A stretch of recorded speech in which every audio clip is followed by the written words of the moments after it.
وَلْتَكُنْ مِنْكُمْ أُمَّةٌ يَدْعُونَ إِلَى الْخَيْرِ وَيَأْمُرُونَ بِالْمَعْرُوفِ وَيَنْهَوْنَ عَنِ الْمُنْكَرِ وَأُولَئِكَ هُمُ الْمُفْلِحُونَ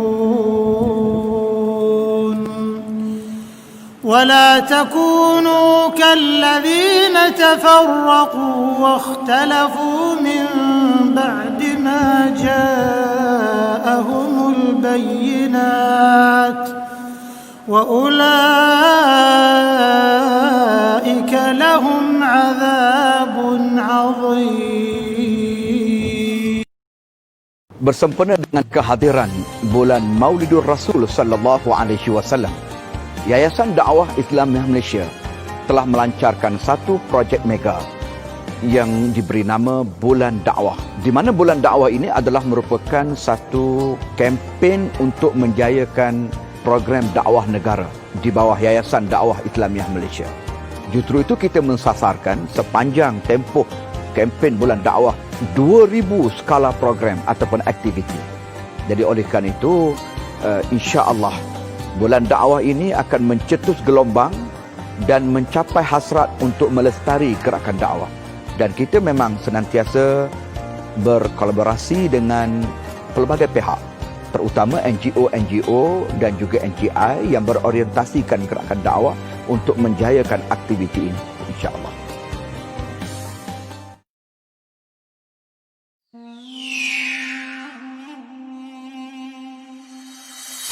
Yayasan Dakwah Islamiah Malaysia Yadim telah ditubuhkan pada tahun 1974 dan diilhamkan oleh Perdana Menteri Malaysia yang kedua, Allahyarham Tun Abdul Razak Husin, bagi mengembangkan agama Islam dan amnya dalam bidang pendidikan, sosial dan kebajikan.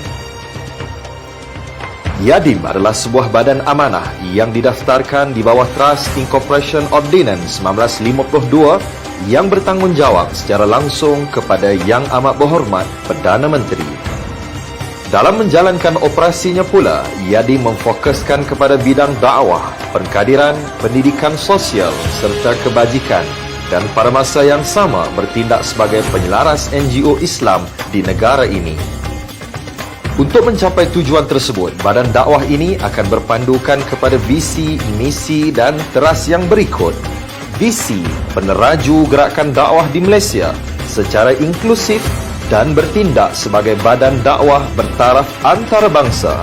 Misi, menyebarluas kegiatan dakwah menerusi kebajikan, pendidikan dan sosial untuk meninggikan martabat Islam dan kesejahteraan ummah. Teras Yadim yang pertama, melahirkan pendakwah Islam yang berpengetahuan, berkemahiran, berasaskan kepada kefahaman model Malaysia. Yang kedua, menyelaraskan kegiatan NGO Islam dan rakan strategik dakwah dalam memasyarakatkan dakwah. Yang ketiga, menggalakkan masyarakat berlumba-lumba membuat kebajikan untuk memberi kefahaman, pengamalan dan penghayatan Islam dengan menjalankan kegiatan dakwah dalam aspek pendidikan, sosial dan kebajikan. Hari ini, di bawah kepimpinan baharunya, Yadim terus mengorak langkah dengan merangka pelbagai program dakwah melalui pelbagai pendekatan, termasuk kerjasama dengan rakan-rakan strategi.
dalam rangka bulan dakwah.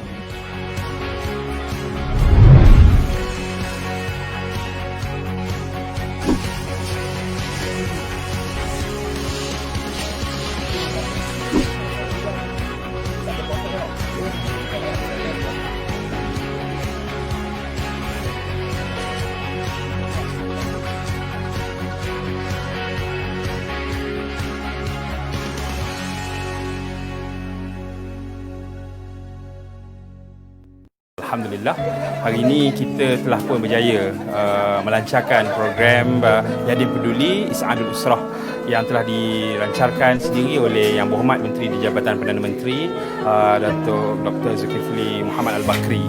So hari ini kita lancarkan di Kapar Kelang dengan melibatkan sebuah rumah asnaf yang mana ia melibatkan seorang ibu tunggal yang mempunyai penyakit yang kronik dan juga mempunyai 6 orang anak, dan salah seorangnya itu adalah orang OKU. Dan ini adalah bentuk komitmen yang kita rasa boleh kita laksanakan kalau semua pihak dapat bekerjasama dan sama-sama tampil membantu. Siapa yang ada kelebihan harta, maka Allah SWT menggalakkan supaya kita infakkan.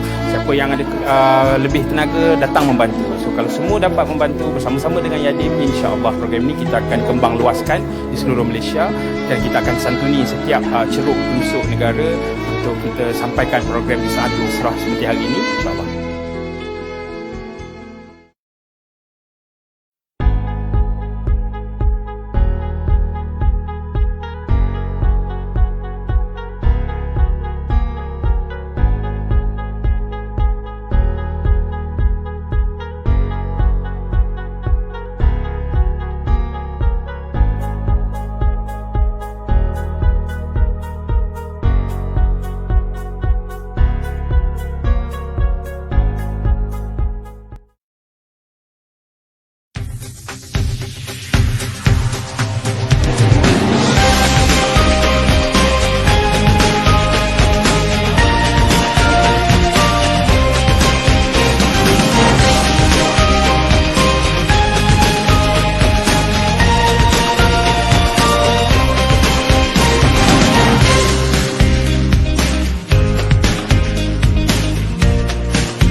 Bismillahirrahmanirrahim.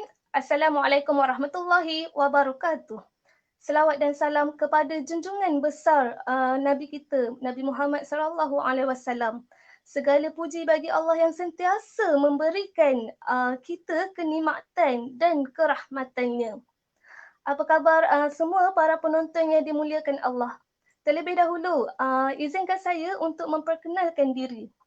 Nama saya adalah Nur Azim binti Omar Baki, merangkap moderator pada Bual Bicara Santai bersama Ejen Yadim Siri 5 pada kali ini. Selamat datang juga Selamat datang juga diucapkan kepada semua netizen dan penonton yang mengikuti rancangan Bual Bicara Santai bersama Ejen Yadim Siri 5. Program ini adalah disiarkan secara streaming oleh bahagian media dan teknologi dakwah Yadim dan juga anjuran bahagian Dai Yadim sektor latihan dan pengkadiran. Sebelum kita menampilkan dua sosok pendakwah muda dalam siri kali ini, saya juga ingin membuat sedikit imbasan informasi berkaitan rancangan ini. Rancangan ini telah pun disiarkan secara berterusan kepada semua setiap hari Jumaat jam 9 malam di FB Yayasan Dakwah Islamiah Malaysia Yadim Official dan juga disiarkan secara serentak di semua jaringan FB Yadim dan juga di YouTube. Jadi jangan ketinggalan untuk mengikuti setiap minggu rancangan ini. Bagi seluruh netizen di luar sana, mari kita ramai-ramai untuk klik button share supaya rancangan ilmu ni kita dapat ikuti oleh rakan-rakan maya kita di luar sana. Semoga ia memberi satu amal jariah kepada kita semua. Mudah je klik button share. Baiklah, bersama kita pada malam ini ialah Dai Muda Yadim iaitu Syahrul Bariah binti Siddiq dan juga Dai orang asli Yadim iaitu Ni'abah bin Abain. Sebentar saja lagi mereka akan mengupas beberapa persoalan yang merangkumi cabaran, harapan dan pendakwahan sebagai muda. Sebelum itu, saya bacakan sedikit info ringkas kedua-dua panel kita pada malam ini. Panel pertama adalah Dai Muda Syahrul Bariah, merupakan graduan daripada UIA Gombak dan beliau berasal daripada Kelantan. Manakala Dai orang Yadim berasal daripada Sungai Siput, Perak dan beliau merupakan tenaga pengajar fardu ain di perkampungan orang asli kampung dia. Baiklah, Assalamualaikum panel kita pada malam ini. Dai Syahrul Bariah, apa khabar? Nampak ceria dan bersemangat pada malam ini. Alhamdulillah. Begitu juga dengan Dai Ni'abah. Nampak macam seolah-olah dah tak sabar sangat untuk berkongsi ilmu yang penuh di dalam serta pengalaman InsyaAllah. dah sebagai pendakwah tu. InsyaAllah. Baiklah. Baiklah para panel semua, ada beberapa soalan yang akan ditanya dan mungkin juga kita akan menerima beberapa soalan daripada para netizen untuk dijawab oleh para panel sekalian. Semoga ia akan berjalan dengan lancar. Baiklah, kita mulakan dengan Dai Muda Syahrul Bariah. Apa yang dimaksudkan dengan dakwah kepada kebaikan serta golongan sasar pendakwah muda? Silakan Dai Muda Syahrul Bariah. Terima kasih, Alhamdulillah. Terima kasih kepada moderator, Duan Ustaz Aziz dan tim media Yadim keseluruhannya. InsyaAllah, Alhamdulillah, Allah memberi peluang untuk kita bersama-sama berada dalam satu majlis ini. Walaupun orang kata walaupun hanya di alam maya, tapi insyaAllah malaikat sentiasa mendoakan orang-orang yang berada dalam majlis ilmu kan. Alam maya pun dikira majlis ilmu kan. Alhamdulillah. Dan juga sama-sama kita mendoakan supaya Allah memberi keselamatan kepada kita semua dan juga seluruh rakyat Malaysia dan keseluruhan rakyat dunia kan. Yang mana kita semua sekarang sedang diuji dengan ujian COVID-19 kan. Jadi insyaAllah semoga doa kita dalam majlis ilmu ini Allah angkat ke langit dunia dan Allah makbulkan doa kita insyaAllah. Okey, kembali kepada soalan yang Adik Muhammad Aziz tanyakan tadi, apakah maksud dakwah kan? Okey, kalau kita tengok dari segi bahasa, dakwah itu sendiri berasal daripada perkataan nida ataupun nida dalam bahasa Arabnya, dalam bahasa Melayunya bermaksud panggilan ataupun ajakan ataupun pujukan. Mana kalau kita tengok dalam surah Yusuf ayat yang ke-33 yang berbunyi qala rabbi sijnu ahabbu ilayya mimma yad'unani ilaih. Yad'unani itu kata dasarnya adalah da'a kat situ ataupun nida itu bermaksud kat sini maksud ayat tadi saya membacakan, wahai Tuhanku, ini Yusuf yang berkata, wahai Tuhanku, aku lebih suka kepada penjara dari apa yang perempuan-perempuan itu ajak aku kepadanya. Ayat ini turun bila mana Nabi Yusuf diuji dengan ajakan-ajakan perempuan-perempuan ke arah keburukan kan. Jadi maksud yad'unani kat sini mengajak ke arah keburukan. Jadi tapi di masyarakat kita dekat Malaysia ini, di tanah Melayu, bila mana kita sebut dakwah itu, pastinya semua orang akan faham dakwah itu adalah usaha untuk mengajak manusia ke arah kebaikan kan. Jarang orang dengar dakwah boleh kebaikan, jarang kita gunakan dalam percakapan kita di masyarakat kita. Jadi insyaAllah itu maksud dari segi bahasa kan. Dari segi istilahnya macam itulah kita dakwah dalam konteks kita adalah dakwah kepada kebaikan ataupun dakwah ilallah kan. Dakwah ilallah tu kita mengajak seluruh manusia ataupun mengajak umat kita untuk membuat apa sahaja yang Allah suruh dan meninggalkan setiap larangan yang Allah larang kan. Jadi itulah tugas-tugas para da'i. Jadi tuan-tuan dan puan-puan, insyaAllah dakwah ini ada pelbagai cara sebenarnya, dan yang selalu kita dengar adalah dakwah melalui perkataan dan perilaku kita kan. Dan untuk semenjak 2 ni dan yang terkini adalah dakwah melalui media ataupun dinamakan teknologi kan. Jadi sekarang ni dah berbagai cara kita boleh berdakwah kan. Okay. Sama ada dakwah dengan dakwah bil lisan ataupun dakwah bil hal ataupun dakwah dengan media, semuanya tujuan adalah sama kan. Hujung-hujungnya kita mengharapkan apa segala kebaikan yang kita nak sampaikan tu sampai kepada umat-umat kita kan. Dan hujung-hujungnya kita mengharapkan orang yang kita dakwahi ataupun orang yang kita ajak itu pun turut bersama-sama kita untuk membuat kerja-kerja dakwah tu bersama kan. Jadi hujung-hujungnya kita mengharapkan orang yang kita dakwahi itu terbentuknya individu muslim yang baik dan seterusnya insya-Allah membentuk keluarga muslim yang baik dan kemudian ke tingkatan seterusnya iaitu mujtama' ataupun masyarakat muslim yang baik. Okey. Dan ke peringkat seterusnya hinggalah ke tingkatan yang paling tinggi iaitu kita mengharapkan Islam itu mencapai kepada tahap Ustaziatul Alam iaitu menjadi rujukan kepada keseluruhan masyarakat dunia iaitu apa-apa pun bangsa apa pun, agama apa pun mereka akan merujuk kepada agama Islam pada saat itu kan. InsyaAllah itu cita-cita tertinggi kita kan. Dan mungkin kalau kita fikirkan masa sekarang kita susah nak kata apa macam mustahil je nak kita nak capai Ustaziatul Alam kan, sebab kita macam jauh lagi kan. Bukan mustahil tapi kita merasakan Ustaziatul Alam tu sangat jauh lagi dan dengan usaha yang kita sedikit ni macam tak berkesan pun untuk ke arah itu kan. Jadi tapi sebenarnya tak, Allah sangat menilai setiap perbuatan kita walaupun usaha kita hanya sedikit kan. At least kita ada bukti bahawasanya kita juga telah berkhidmat ataupun menyumbang walaupun sedikit dalam usaha mengangkat Islam ke peringkat Ustaziatul Alam tu kan.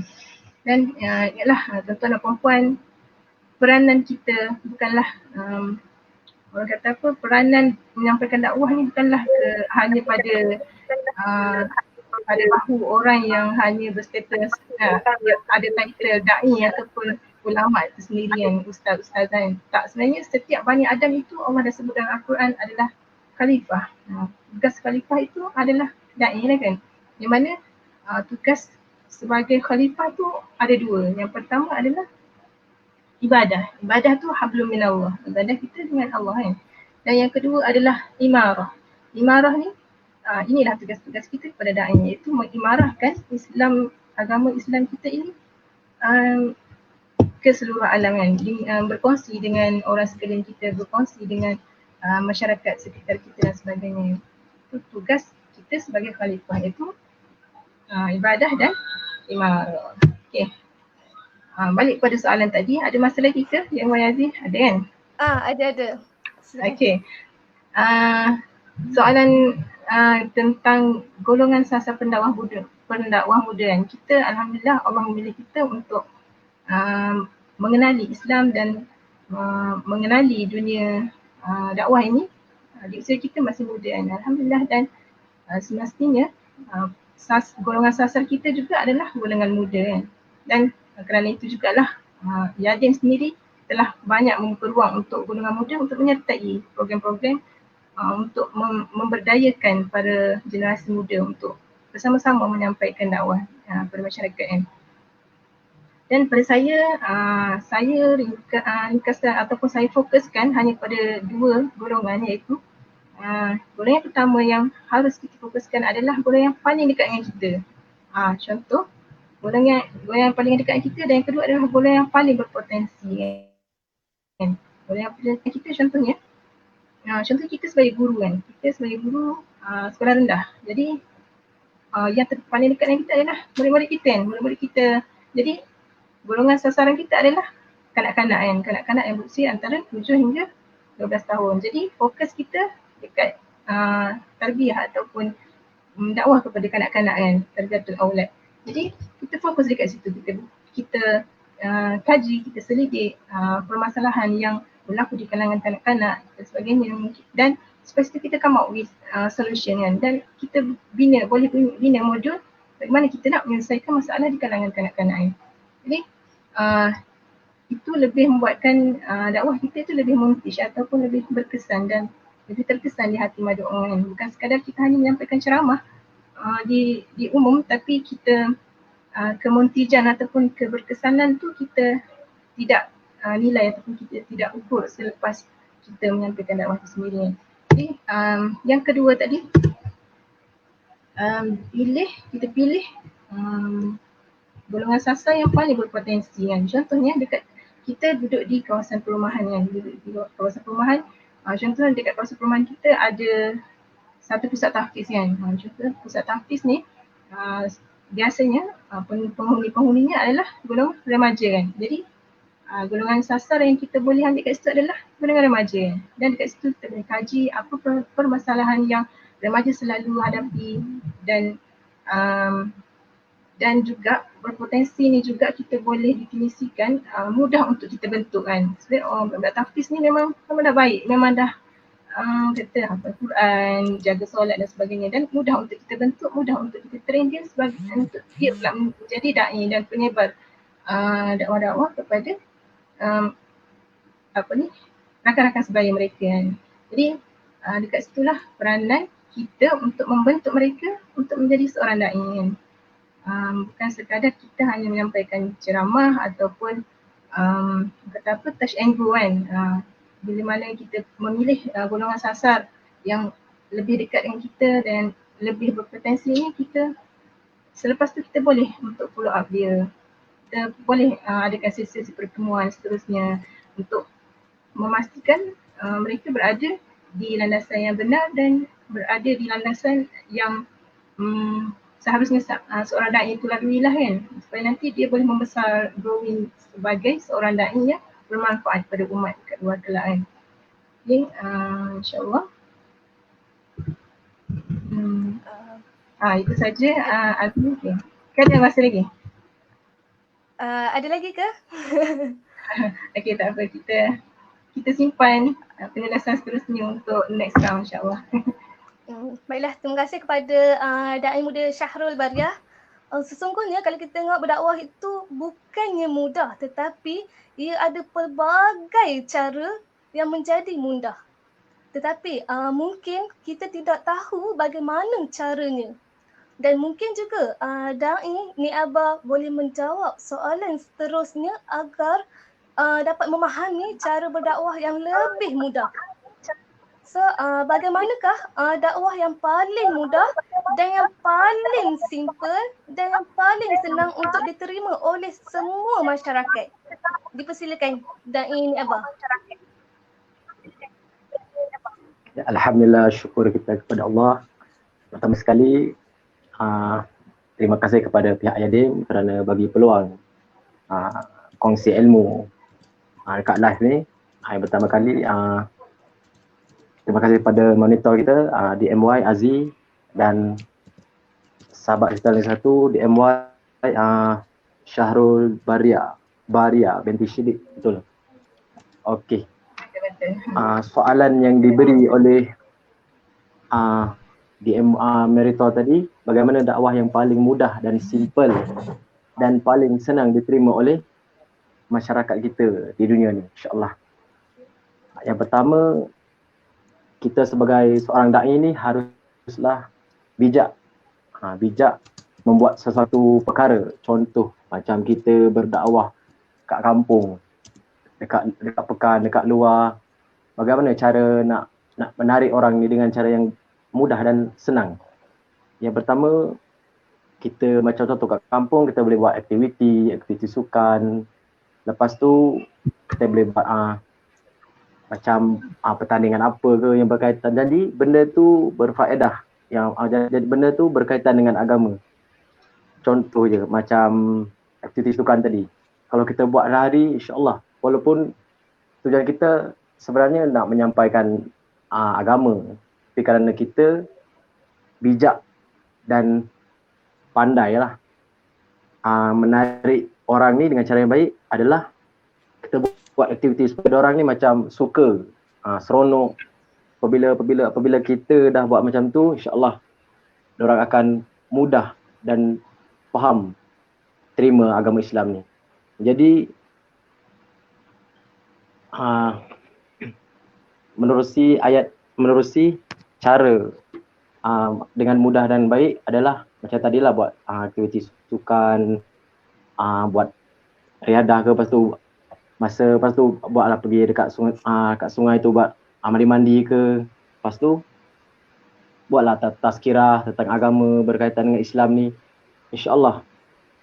Sebab kita ni sekeras mana pun, kita kalau hari-hari kita sampai benda-benda yang baik ini, insya-Allah akan terpaku dalam jiwa seorang hamba ni, insya-Allah. Walaupun dia tak faham, walaupun dia ni bukan agama Islam, walaupun dia ni tak ada agama, tapi kalau kita sampai dengan cara baik, dengan cara yang senang, insya-Allah orang akan terima kita dengan baik. Jadi kita seorang dai ni harus pandai bagi masa dengan baik dan selalulah kita dekatkan diri kita dengan diorang.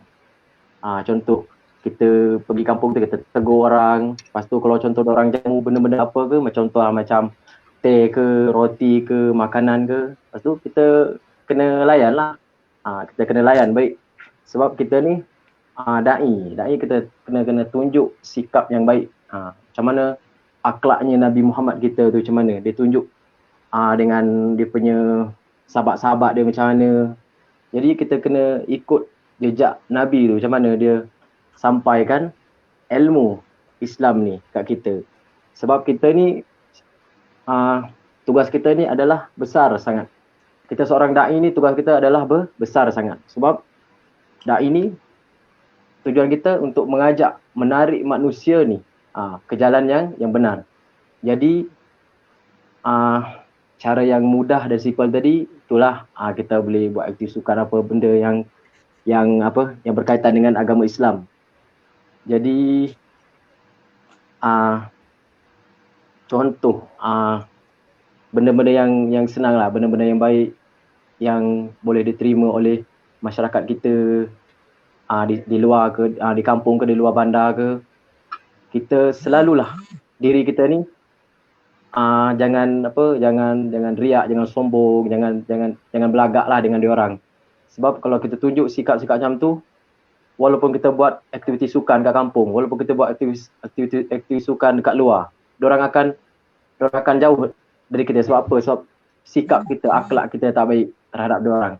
Jadi kita seorang da'i ni haruslah bijak, pandai, tengok keadaan dia, masa dia macam mana, suasana dia macam mana, dengan tutur kata yang lemah lembut serta menarik mereka dengan cara-cara yang baik. InsyaAllah diorang akan ikut kita. Sebab da'i ni bukan tugas kita saja, tapi Allah tu pun da'i je, Allahu Akbar. Jadi siapa yang buat kerja-kerja da'i ni adalah orang yang besar dalam pandangan Allah. Jadi kita seorang hamba dia ni, kalau kita dah digelar da'i, dah digelar pengajak, da'i ni maksud dia mengajak. Kalau kita dah mengajak orang tu, jadi kita mengajaklah dengan cara yang baik.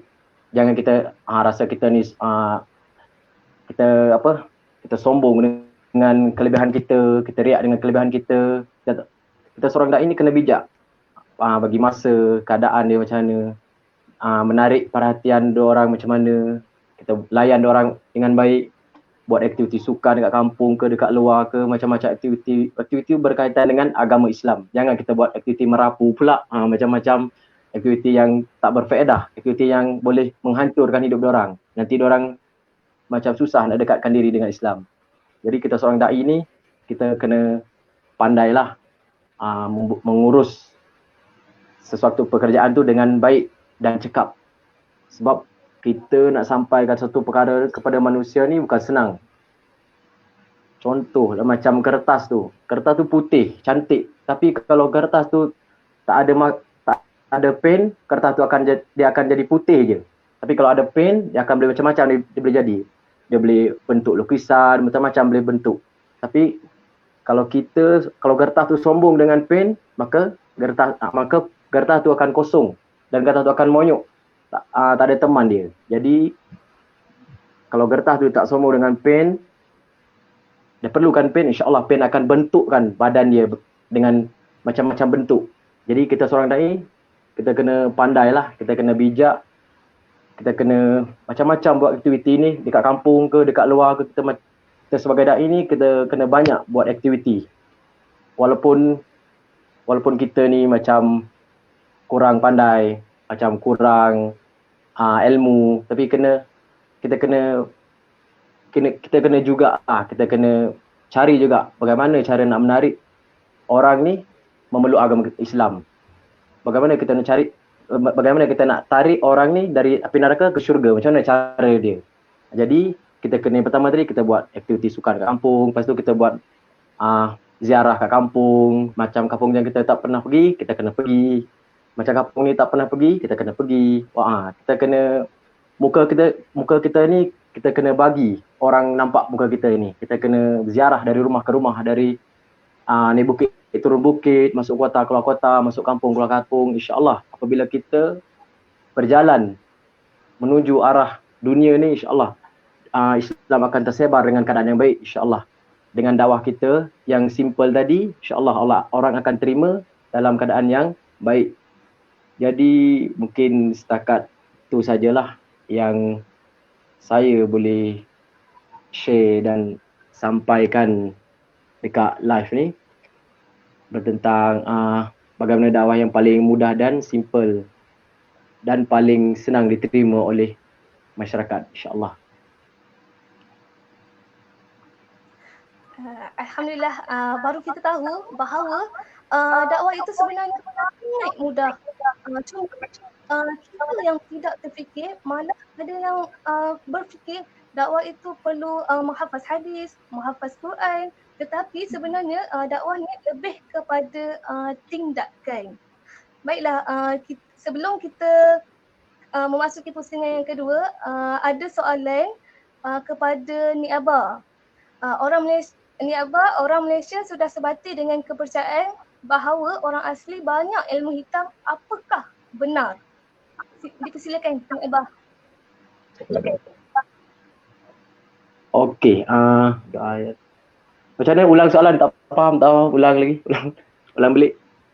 Okey, kepada dai ni Abah, Baik. dia kata orang Ya. dai ni Abah ni orang Malaysia sudah sebati dengan kepercayaan bahawa orang asli banyak memakai ilmu hitam.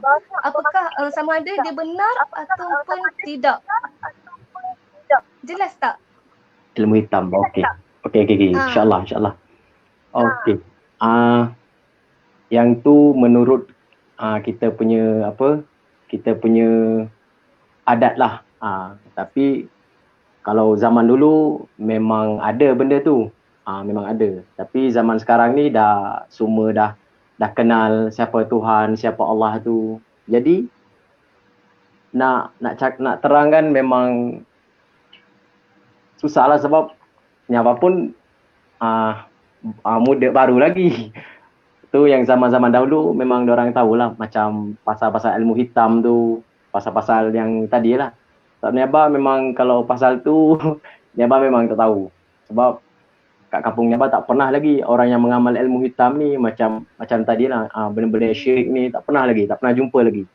Sebab tu lah nak terang tu susah lah. Sebab nanti kalau Niaba merapu nanti takut berdosa. Nanti orang yang tengok tu, betul ke Niaba cakap benda macam ni? Kita orang tak pernah buat pun. Jadi kita sebagai seorang dai ni kita tak bolehlah menipu benda tu. Kalau benda tu betul, kita cakap betul. Kalau benda tu kita tak pernah dengar, macam kita tak pernah lihat lah ada orang bomo apa ke benda ke.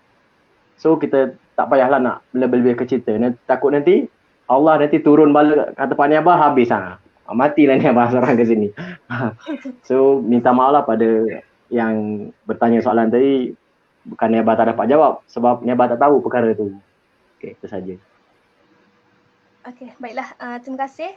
Sebelum kita memasuki pusingan yang kedua, mari kita sama-sama menyaksikan briefing yang disediakan oleh media Yadi. Tinggal kenangan yang tak mungkin kita lupa.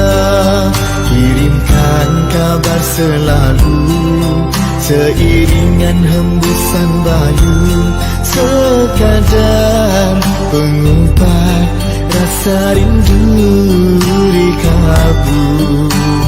Pantas masa berlalu meninggalkan kita semua, tanpa disedari bertambahlah usia kita. Odet lama masih ku simpan.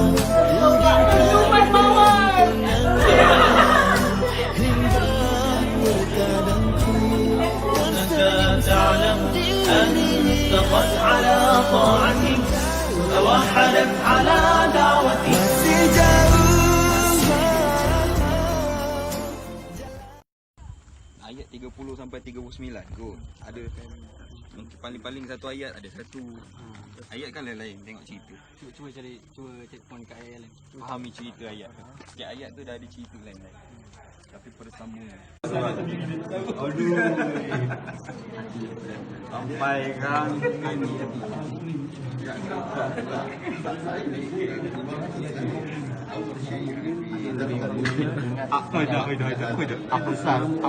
Apa sal orang?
Baiklah, kembali kita semula dalam rancangan Bual Bicara Santai bersama AJ di kelima bersama Da'i Muda Syahrul Bariah dan Da'i Hussein Albert ni Abah.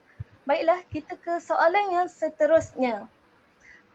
Da'i Muda Syahrul Bariah, kalau kita tengok sekarang ni, ada orang dia suka berdakwah secara kumpulan dan ada orang dia suka cara berdakwah bersendirian.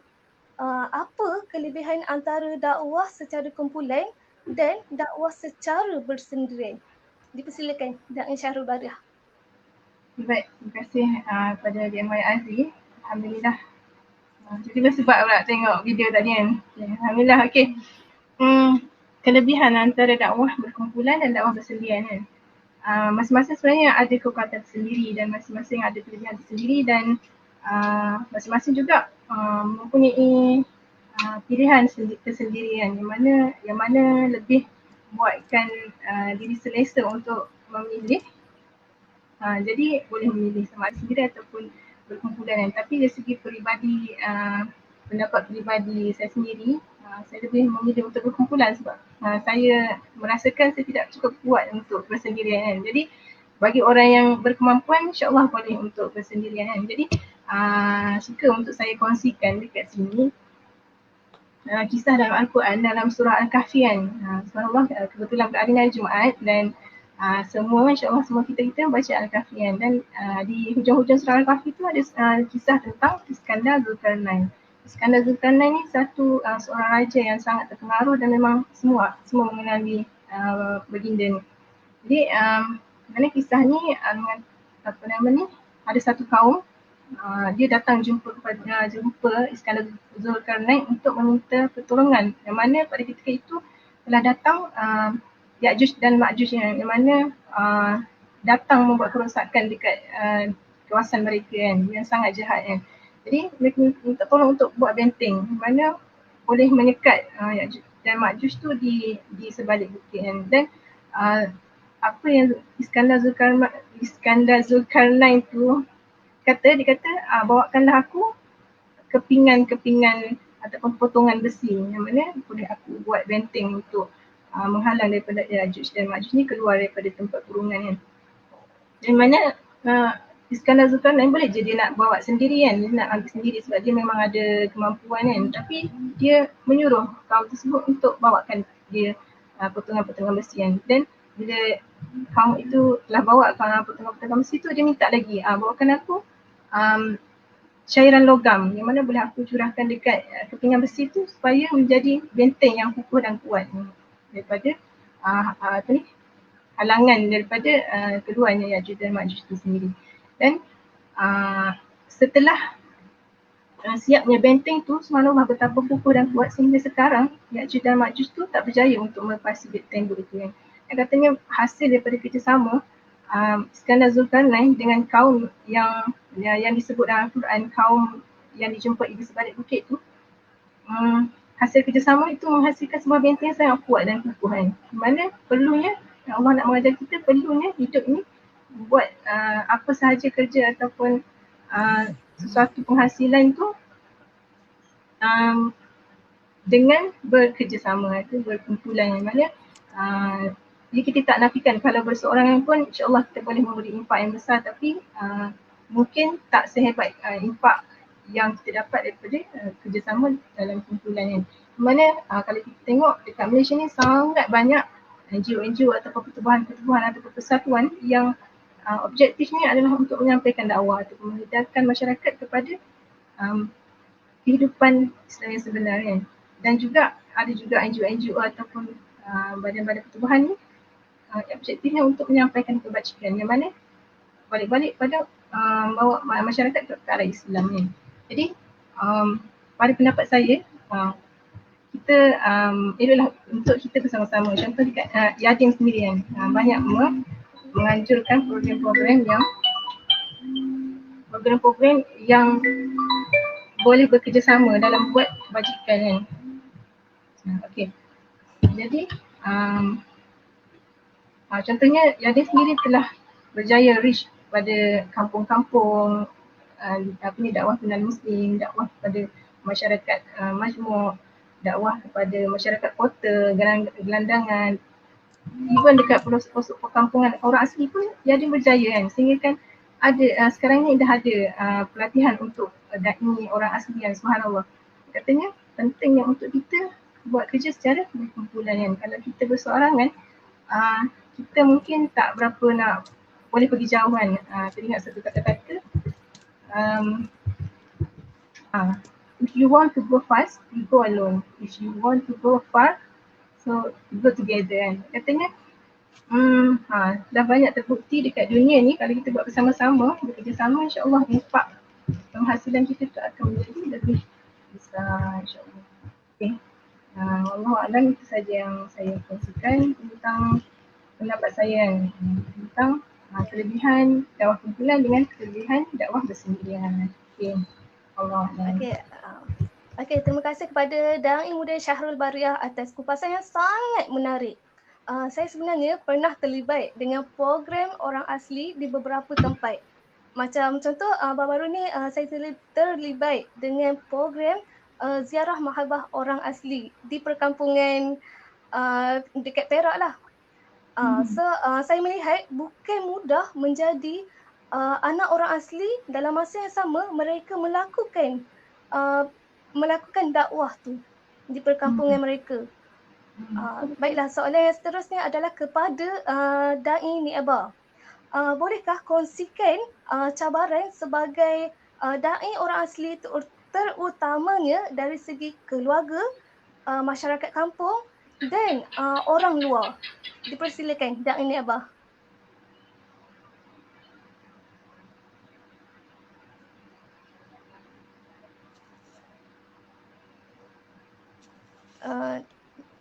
Cabar. Ya.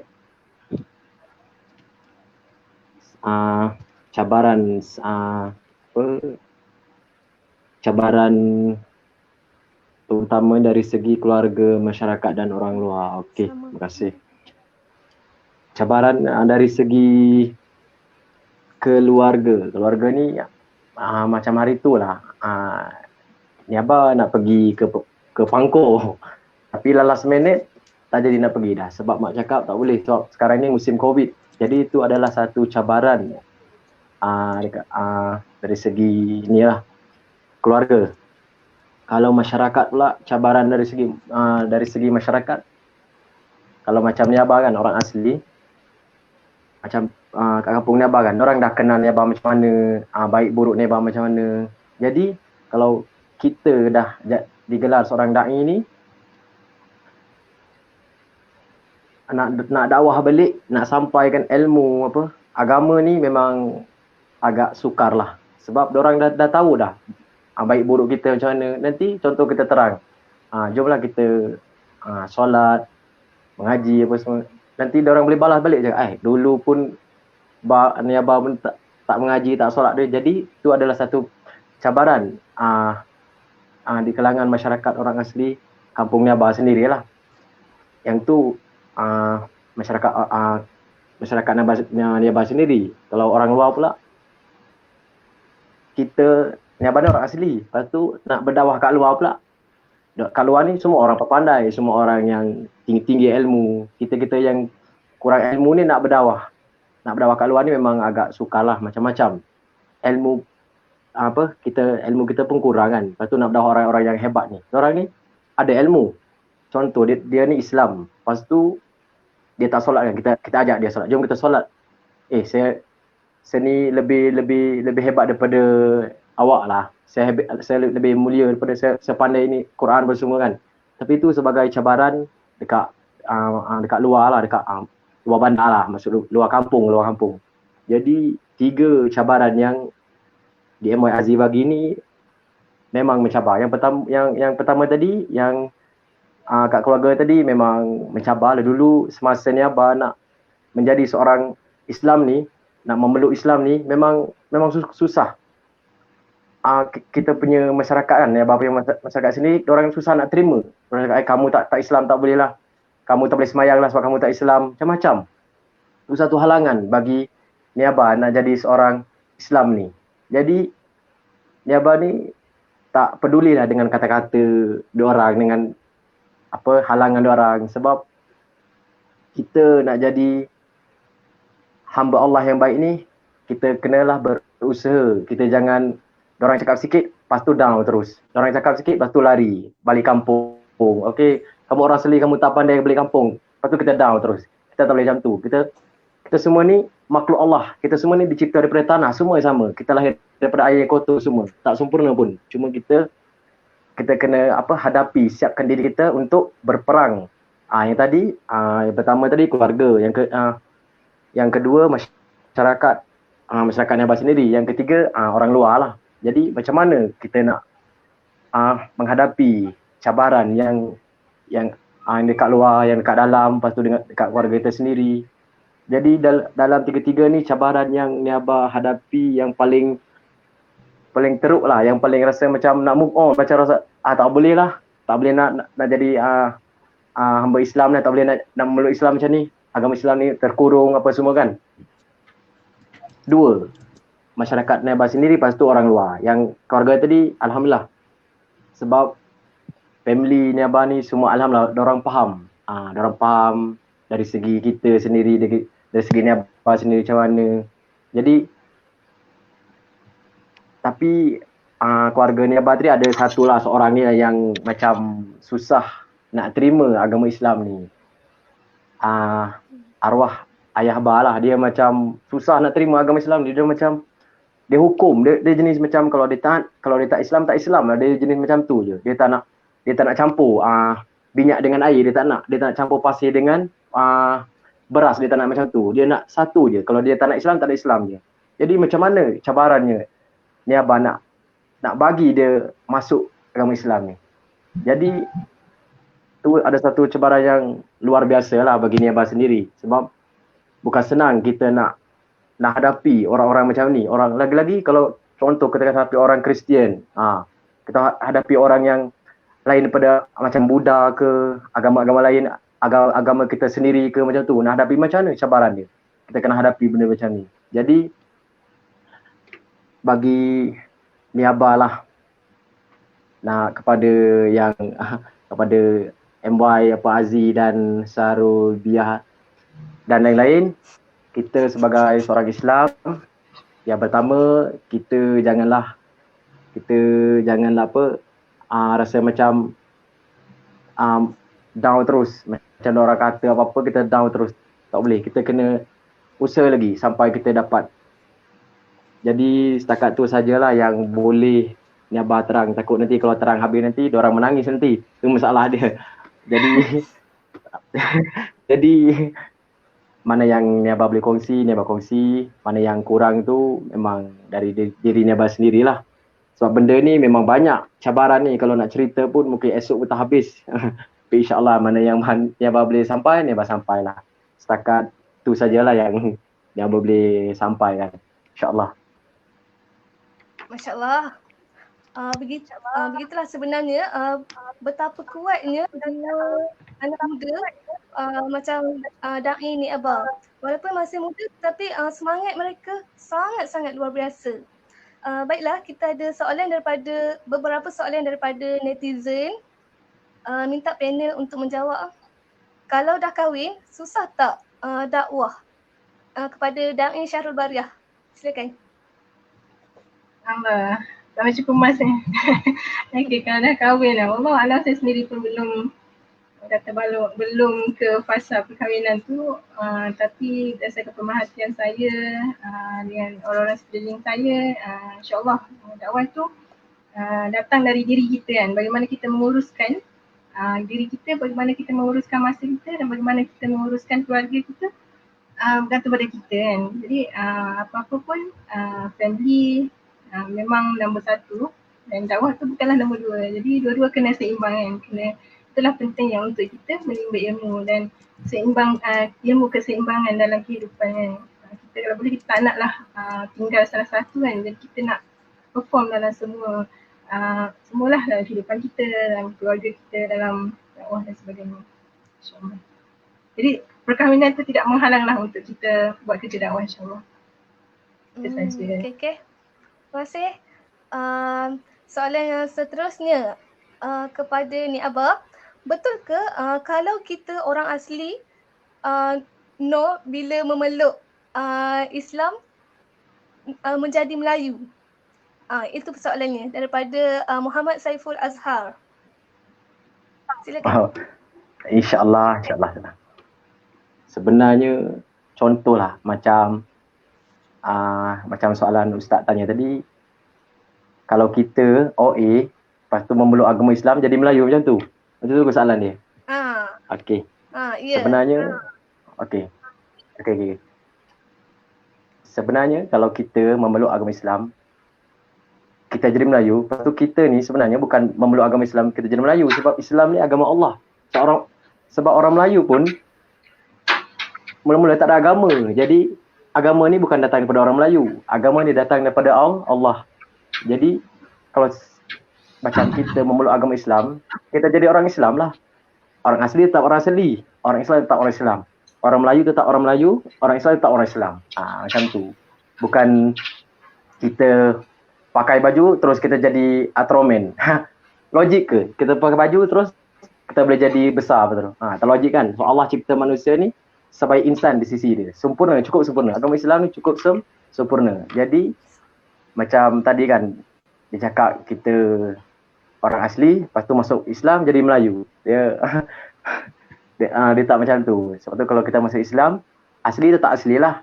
Dengan asli kita, dengan pakaian kita, dengan rupa kita tetap rupa. Tapi agama Islam tu kita nak masuk.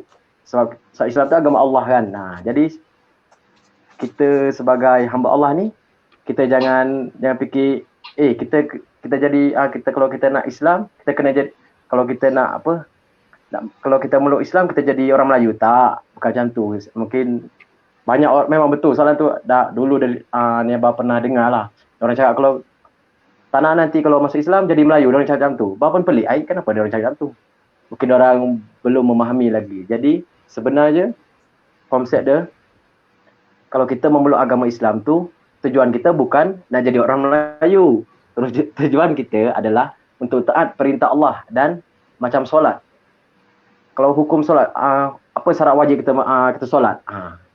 Kita kena memeluk Islam dulu. Kita kena syahadah dulu baru boleh. Contoh kalau orang Melayu, kalau dia nak contoh dia tak ada agama lah. Lepas tu dia nak memeluk Islam. Bukan dia nak memeluk Islam tu dia jadi orang asli. Dia tak macam tu. Sebab kita semua ni sama je. Dia Islam, dia Melayu asli, Nepal ke, Indonesia ke. Tapi kalau dia orang memeluk agama Islam, dia jadi satu. Islam tu satu. Kita akan sembah yang satu. Bukan kita sembah, contoh kita masuk Islam tadi, betul kita jadi Melayu, kita sembah Melayu. Bukan macam tu soalan dia. Jadi bagi pendapat Abah lah, jangan kita sangka kita meluk agama Islam kita jadi Melayu. Tak. Asli kita tetap asli. Melayu dia tetap Melayu, agama Islam tu satu. Jadi kita macam jadi satu lah. Dengan asli, dengan Melayu dia jadi satu. Islam terus. Islam tu agama Allah. Mungkin setakat tu lah yang Abah boleh kongsi pada yang tanya tadi, insyaAllah. InsyaAllah. Baik, Ni Abah, kita ada satu lagi soalan, mungkin soalan yang terakhir. Mana tu?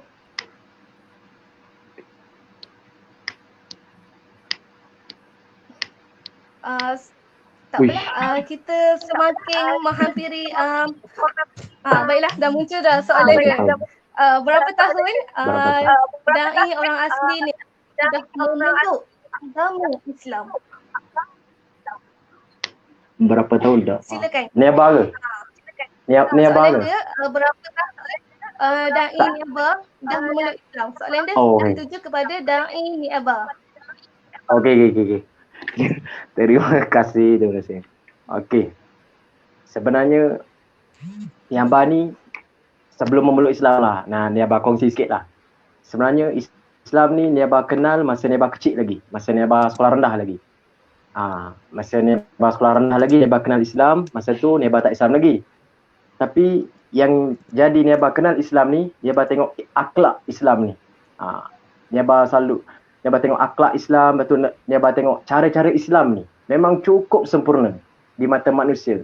Sebab kata-kata Islam ni, kalau kita sampai dengan baik, walaupun orang ni perkasa gagah, dia bawa pedang sekalipun nak bunuh, kalau kita sampai dengan baik kalimat Allah ni, insya-Allah pedang tu akan terbuat dia dia letak kat bawah. Sebab apa? Sebab kalimat Allah tu, kalimat Islam tu memang cukup sempurna. Dari kecil lah ni abah belajar mendekatkan diri pada Islam, tapi masa tu ada agama Islam lagi. Nama ikutlah solat, mengaji, semua tu ni abah ikut. Sampai satu tahap ni, sampai ni abah menengah, barulah ni abah memeluk agama Islam. Dalam mengikut tu dah 5 tahun macam tu lah. Ni abah memeluk Islam ni. Tapi kalau mengikut tu dah lama tapi tak memeluk Islam masa tu. Cuma ikut Islam je. Ikut je macam contohlah orang buat tazkirah ke haji, ikut je. Macam dekat YouTube kan, ni abah buka tazkirah, ni abah tengok, walaupun ni abah tak Islam.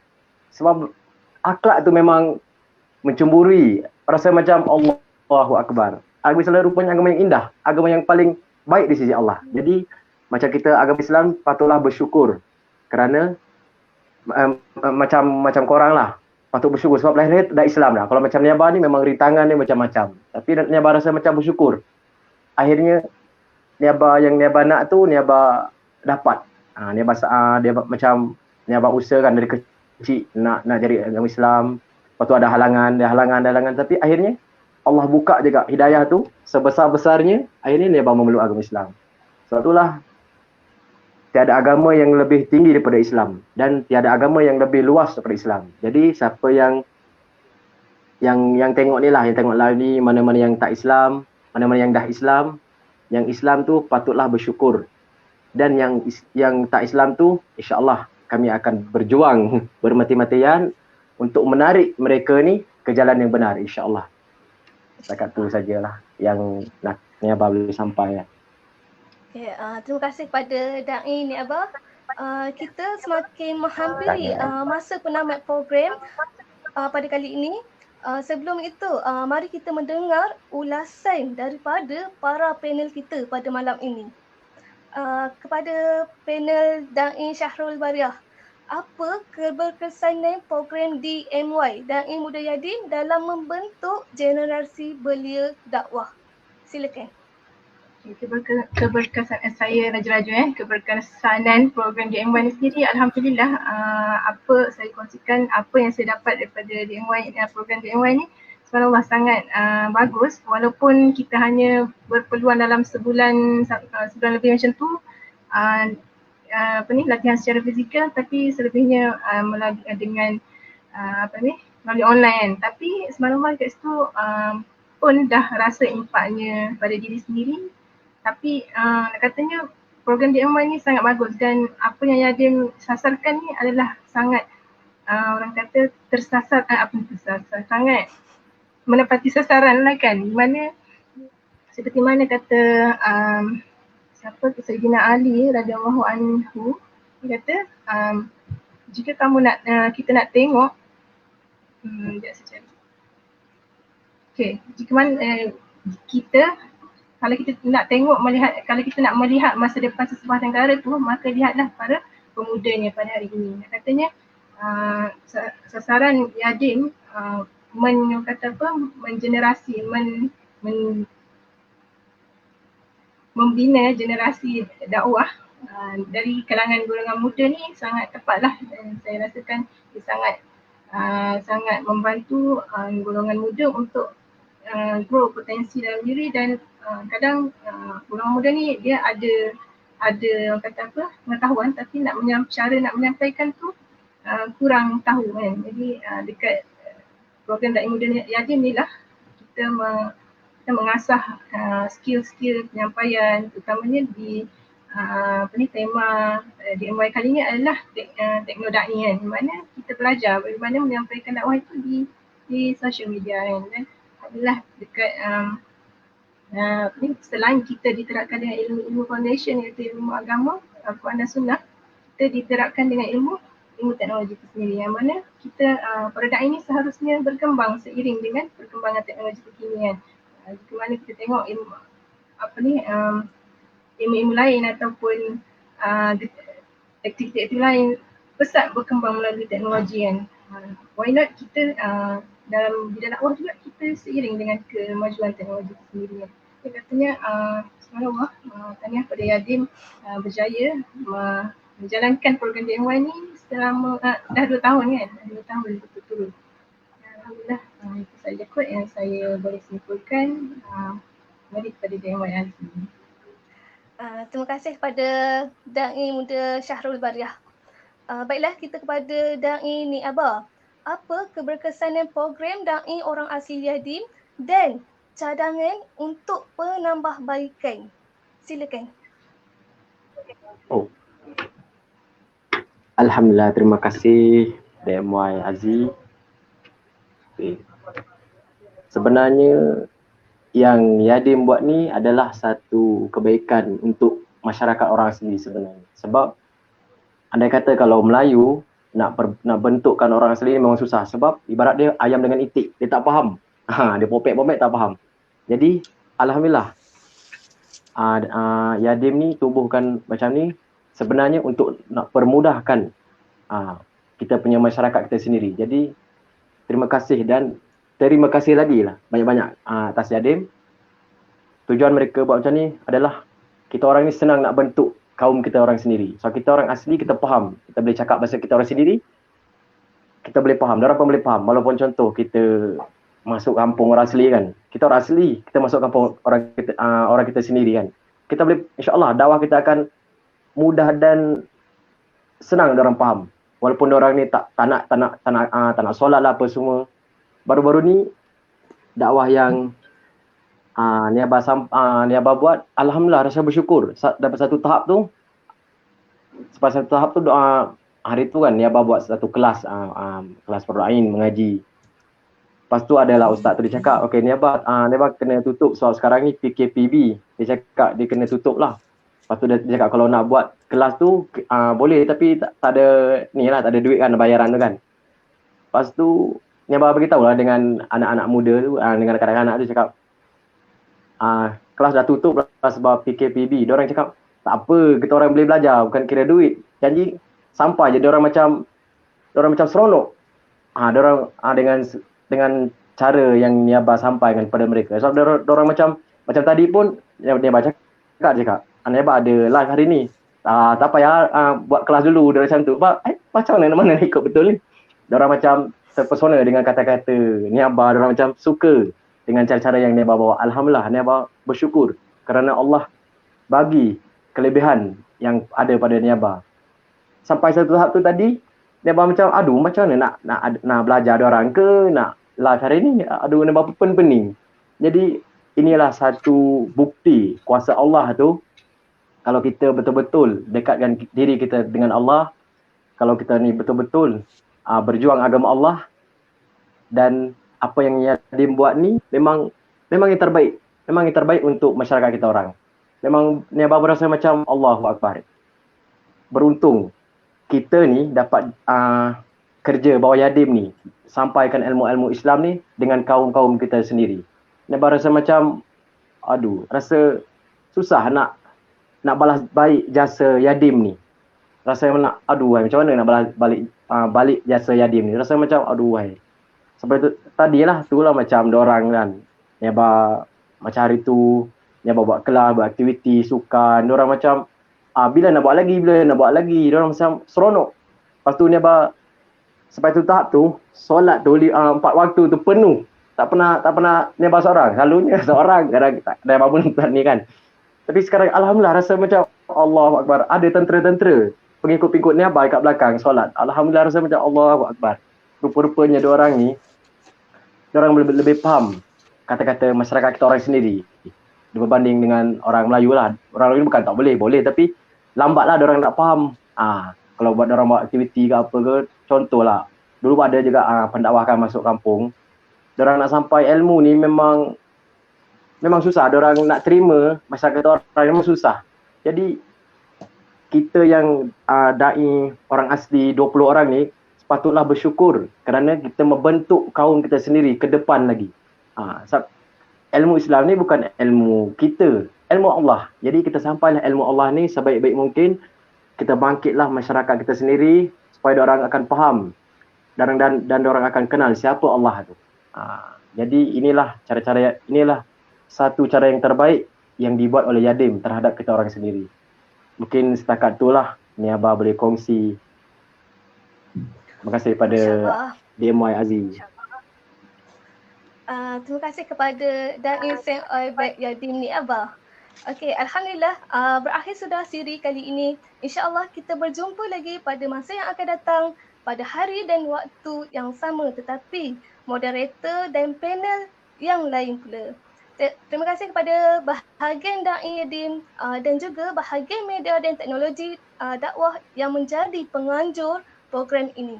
Terima kasih juga kepada semua netizen yang telah berkongsikan program ini. Kita akhiri dengan tasbih kifarah dan surah Al-As.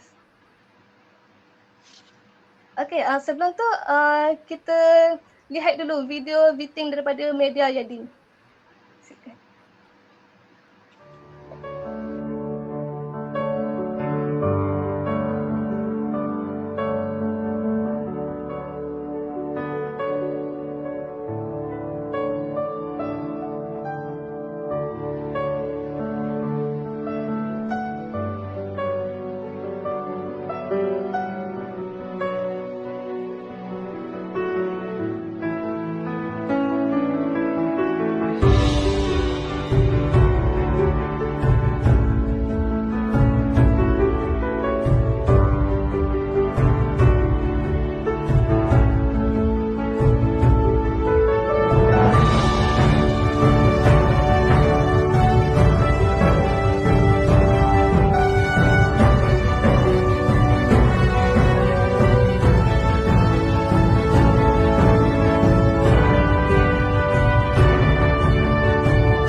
Sekian, wabillahi taufiq wa hidayah. Assalamualaikum warahmatullahi wabarakatuh. Assalamualaikum.